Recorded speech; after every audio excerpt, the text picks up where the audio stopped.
Olá, estamos de volta com mais um boletim de pecuária nesta segunda-feira, abertura da segunda semana do mês de abril. Semana passada mais curta por causa do feriado da sexta-feira. Hoje o mercado da B3 abre negociações em alta, permaneceu assim e caminhou para o fechamento em alta para a arroba do boi gordo. É o que a gente vai acompanhar agora na tela lá da B3. Negociações com arroba para o vencimento mais curto, abril, R$ 286,10, alta de 1,04%. Arroba negociada para o maio, 280,90, é alta de 0,83%. O junho, a 280,30, teve alta de 0,57%.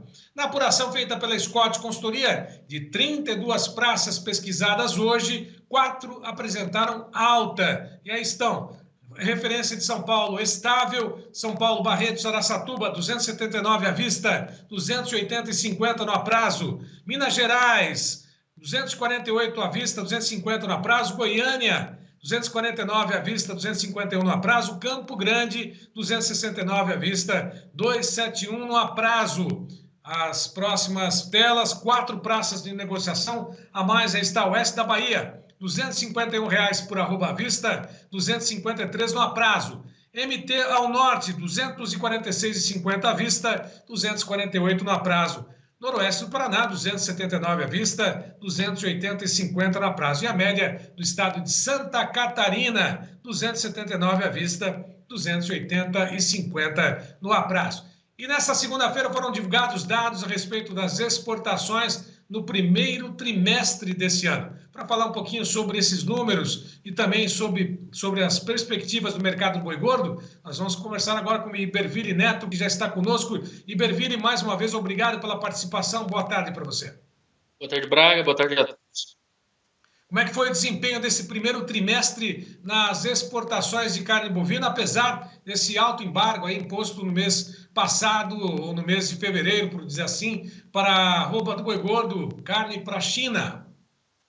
Braga, esses dados eles saíram até alguns dias e agora o que a gente tem é esse detalhamento por país, né? Então vamos lá. No fechamento do primeiro trimestre, a gente teve uma queda de 11,7% na comparação com o primeiro trimestre de 2022. Quando a gente considera os principais compradores da carne brasileira, com destaque absoluto aí para a China, a gente teve uma queda de 7,3%. Mas ainda assim a China participou com 55% da carne bovina que o Brasil embarcou no período. Aí na sequência tem os Estados Unidos com uma queda de 30,3% e uma participação de 7,3%.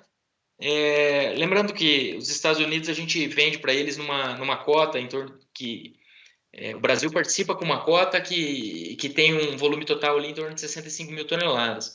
Então, esse é um ponto que a gente tem que ficar de olho se essa cota vai ser ampliada.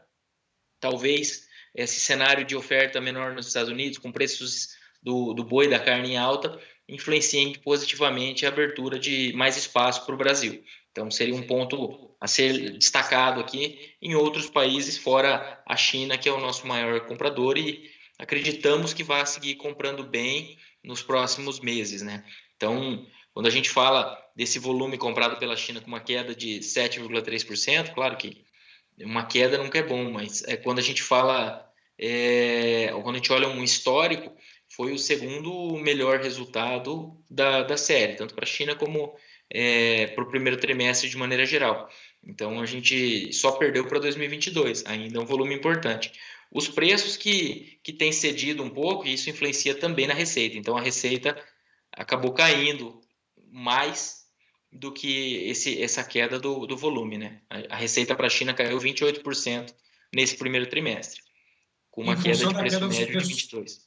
Em função da queda dos preços oferecidos pela tonelada da carne exportada para lá. Agora, bons números também para esta primeira semana do mês de abril. Você tem esses dados, essas informações? Braga, agora no início da tarde, né, agora às 3, se não me engano, saíram os dados dos primeiros 4 dias úteis de abril. Nós temos uma continuidade do mercado sentindo aquela redução de certificação de carne China lá atrás, né? Então, na comparação anual, houve uma queda ainda de 32% frente a abril de 2022. Então, foram 5,6 mil toneladas exportadas agora nesses primeiros 4 dias, frente a 8,3 mil toneladas no mesmo mês de 2022. E aí, quando a gente compara também médias diárias, para receita houve uma queda de 50% e o preço médio 27% inferior em dólares. Mas isso é um efeito ainda provavelmente dessa carne que não podia ser certificada para a China, e acreditamos que isso vai se normalizar nas próximas semanas. Inclusive, existe um boato, vamos dizer, uma expectativa, não digo nem boato, porque também houve solicitação de documentação de plantas pela China, então não é nada confirmado, mas existe a possibilidade, o mercado está esperando isso, que algumas plantas sejam abertas para venda para a China, possivelmente nessa viagem aí do executivo. Então, isso, se acontecer, sem dúvida nenhuma é positivo, mas lembrando que a gente está entrando no período de final de safra e deve chegar mais gado para negociação com a queda de qualidade das pastagens. Bom, lembrando mais uma vez que a tonelada, segundo a própria SECEX, no mesmo período do ano passado, era negociada em abril de 2022 em torno de 6.200 dólares por tonelada e caiu para 4.540 dólares em média por tonelada. Bom, daqui para frente, o que esperar no mercado do boi gordo? Rapidamente, Berville, por gentileza. O pagamento dos salários feito agora, né, se não me engano, hoje é o 5º dia útil, então a tendência é de algum fôlego para o escoamento no mercado doméstico, nesse curto prazo, mas de olho nessa oferta que deve seguir crescente. Então, eu diria que o mercado é possível, a menos que a gente tenha uma exportação que surpreenda muito positivamente, a gente acredita em bons números, mas que surpreenda ainda, a gente deve ter um mercado aí meio de lado nessa chegada de gado de final de safra. Para o segundo semestre, a nossa expectativa segue positiva, com espaço para que esse mercado avance um pouco mais. Exportação é mais forte na segunda metade do ano e uma conjuntura toda aí que pode ir nessa direção, se a economia doméstica não atrapalhar, né? Tá certo. E Berville Neto, muito obrigado, bom início de semana para você, bom trabalho, um abraço, até a próxima. Obrigado, Braga, um abraço a todos e até a próxima. Bom, e ficamos por aqui com essas informações do mercado de pecuária. Outras notícias você acompanha nos canais oficiais do Tempo e Dinheiro.